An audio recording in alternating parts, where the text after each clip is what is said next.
السلام عليكم ورحمة الله وبركاته أعزائي المشاهدين، أهلا وسهلا بكم في حلقة جديدة من قناة محمد الحمراوي لصيانة الأجهزة المنزلية. النهاردة إن شاء الله بإذن الله هنتعلم مع حضراتكم إزاي نقيس كل مكونات الغسالة الأوتوماتيك خارج الغسالة مباشر بكابل خارجي. ولكن في البداية إذا كنتم أول مرة تتابعوني، رجاء إن أنتوا تتفاعلوا مع القناة وتدعمونا بلايك وشير علشان يصل لحضراتكم كل الفيديوهات الجديدة القادمة إن شاء الله بإذن الله تعالى. على بركة الله، الأول هنبدأ نشرح كل مكونات الغسالة الأوتوماتيك. طبعا أي غسالة أوتوماتيك يا جماعة بكارتة، طبعا بتتكون من كارتة وموتور وطرمبة صرف وليفل وسخان وقفل الباب او اللوك. كل الحاجات دي يا جماعة بتبقى ثابتة في اي غسالة اوتوماتيك، ولكن الكارتة طبعا هي اللي بتختلف من غسالة لغسالة، والموتور كمان بيختلف من موتور شربون الى انفرتر، والترومبة هيها، ولكن ممكن مرة تشتغل معانا على 12 فولت وممكن تشتغل معانا على 220 فولت على حسب خارج الكارتة. والصمام برضو نفس الفكرة، ممكن صمامات معانا تشتغل على 12 فولت، ده بيختلف من كارتة لكارتة. النهاردة الدايرة اللي معانا دي او الغسالة اللي معانا دي ماركة كريازي زي ما هو موضح لحضراتكم. النهاردة ان شاء الله بإذن الله مع حضراتكم هنبتدي ان احنا نجرب او نختبر كل جزء من اجزاء الغسالة الاوتوماتيك. زي ما قلت لحضراتكم هنبتدي ان احنا او الغسالة كلها قدامنا كده اهي يا جماعة، كل الغسالة قدامنا، من كارتة لصمام لترومبة صرف لسخان لسنسور للوك الليفل، كل مكونات الغسالة معانا قدام حضراتكم، ولكن الفرق ان هي خارج الغسالة. هنبتدي واحدة واحدة ان احنا مثلا نجرب الترومبة. احنا مش عارفين ان الترومبة دي شغالة او لا، او الغسالة مش بتطرد المية. هنبتدي ان احنا نجرب الترومبة دي خارج الغسالة بكابل 220، ولكن قبل ما نوصل الترومبة لازم نتأكد الاول ان هي شغالة على كام فولت. دي طبعا الترومبة دي شغالة على 220 لحد 240 فولت. طبعا علشان نختبرها طالما اتأكدنا ان هي شغالة على 220 فولت، هنبتدي ان احنا نجيب كابل خارجي ونجرب احنا نجرب الترومبة بكابل خارجي زي ما حضراتكم شايفين كده، ونوصل الفيشة بتاعتنا في 220 زي ما حضراتكم شايفين كده. الترومبة اشتغلت معانا، اذا كده الترومبة شغالة. يا رب الصورة تكون واضحة، اكيد حضراتكم سامعين صوتها. يبقى كده احنا جربنا الترومبة او قدرنا نجرب الترومبة خارج الغسالة. كده الترومبة شغالة معانا. برضو الصمام يعني المفروض برضو قبل ما نجربه نتأكد هو شغال على كام فولت. بيبقى مكتوب عليه طبعا اهو، موجود هنا اهو زي ما حضراتكم شايفين، بيبقى مكتوب عليه 220 240 فولت. هنبتدي برضو ان احنا نوصل له 220 ونجربه. لو هو شغال معانا يبقى كده الصمام شغال مفيهوش مشكلة. طبعا هنجرب على الكويل ده والكويل ده بالكابل، طالما ان احنا اتأكدنا ان هو شغال على 220 اشتغل معانا على الكويلين، اشتغلوا معانا، اذا الصمام كده شغال.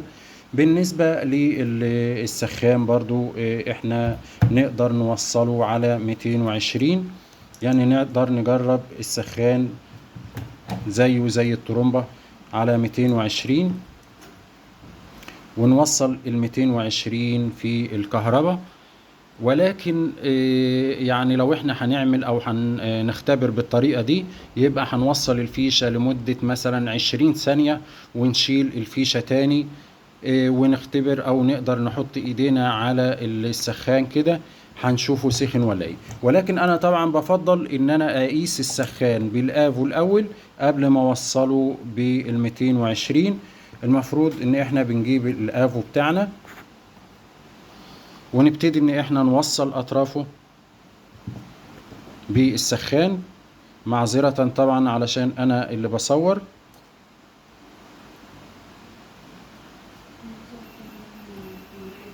كده السخان واصل معانا او مدي معانا صفارة.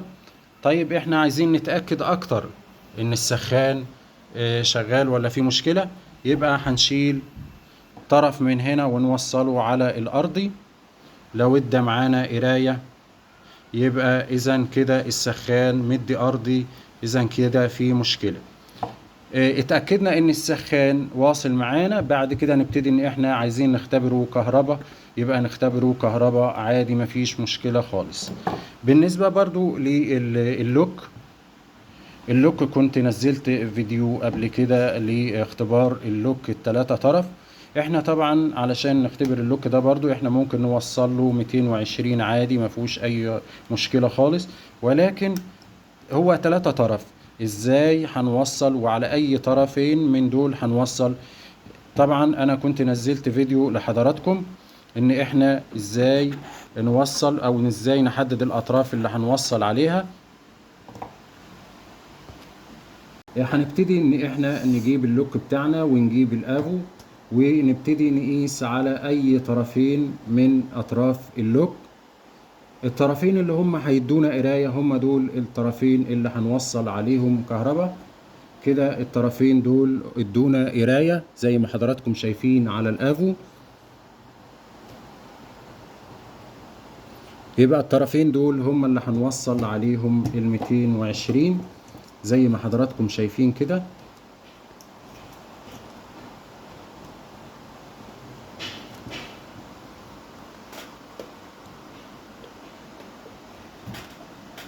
ونبتدي ان احنا نقفل اللوك زي ما حضراتكم شايفين كده. قفل معانا اللوك لحد دلوقتي، اللوك ده شغال معانا. طالما قفل معانا بالطريقة دي، المفروض علشان نتأكد من سلامة اللوك ان احنا هنسيبه دقيقتين ونبتدي ان احنا نحرره كده. لو اشتغل معانا او فتح معانا هيبقى اللوك ده سليم. يبقى اذا بالطريقة السهلة البسيطة دي قدرنا ان احنا نجرب اللوك كمان. يبقى كده باقي معانا سنسور الحرارة او حساس الحرارة. طبعا السنسور ده برضو يا جماعة احنا بنختبره بطريقة القياس. هنجيب الافو بتاعنا على وضع الاوم.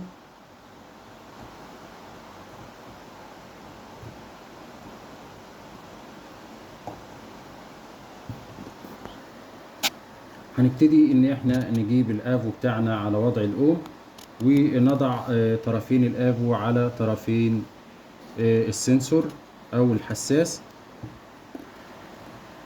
زي ما حضراتكم شايفين كده مدينا قراية. تمام. خليكم حافظين القراية دي علشان اوريكم ازاي ان المقاومة دي هتتغير دلوقتي او القراية دي هتتغير دلوقتي. طبعا الحساس ده او السنسور ده بمقاومة متغيرة. انا لما اقيس كده مع حضراتكم شوفوا مدينا قراية كام.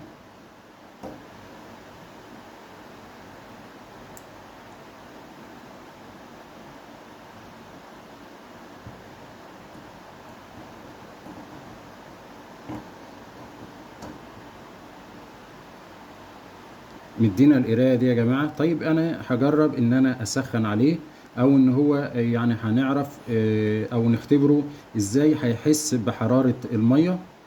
زي ما حضراتكم شايفين كده لو الحساس ده سليم القرايه دي هتتغير معانا. بص كده يا جماعه المقاومه بتقل معانا تدريجيا. بعد ما كانت مديانا دلوقتي 1001 كيلو و400 دلوقتي وصلت معانا لكام. شوف المقاومة معانا بتتغير ازاي. اذا كده الحساس ده سليم لان المقاومة بتاعته ابتدت ان هي تتغير معانا تدريجيا. طيب خليكم معايا لحظة ونشوف كده القراية دي او المقاومة هتوصل معانا لحد كام.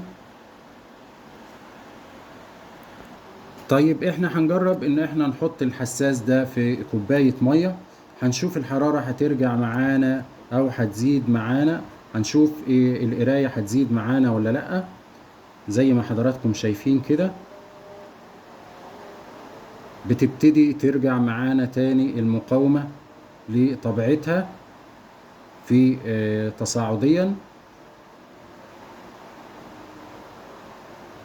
انا حاطط الحساس كده في كوباية مية، بتبتدي معانا القراية تطلع تاني زي ما كانت بالظبط. ودي طبعا اسلم طريقة او اسلم اختبار لحساس الحرارة او سنسور الحرارة. ودي كانت حلقتنا النهاردة ان احنا ازاي نتعرف على مكونات الغسالة الاوتوماتيك.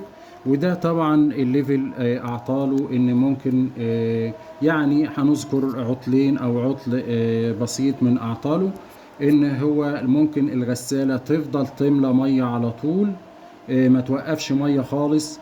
ده ممكن يكون من الليفل او ممكن يكون من الخرطوم بتاع الليفل، او ممكن تكون الغرفة فيها سدة. ودي كانت يعني انا مش عايز اطول عليكم في الفيديو ده، ولكن اذا كنتم اتعلمتم حاجة جديدة النهاردة ارجو من حضراتكم ان انتوا ما تنسوناش بالدعاء، وان انتوا تدعمونا وتتفاعلوا مع القناة علشان يصل لحضراتكم كل الفيديوهات الجديدة القادمة. باقي معانا الموتور، يعني ده الموتور طبعا مش شربون، الموتور ده انفرتر. وبالمرة كده يعني هعرفكم ازاي نتأكد من سلامة الموتور. الموتور ده طبعا 3 طرف، وطرفين التاكو اللي هم دول يبقى 5 طرف. طيب احنا ازاي هنتأكد ان الموتور ده سليم ولا لا؟ الموتور ده طبعا انفرتر ما هواش على شربون، وانا كنت نزلت قبل كده اختبار اكتر من موتور شربون. يعني ارجو من حضراتكم ان انتوا تكونوا شايفين الاطراف، دول الاتنين طرفين التاكو.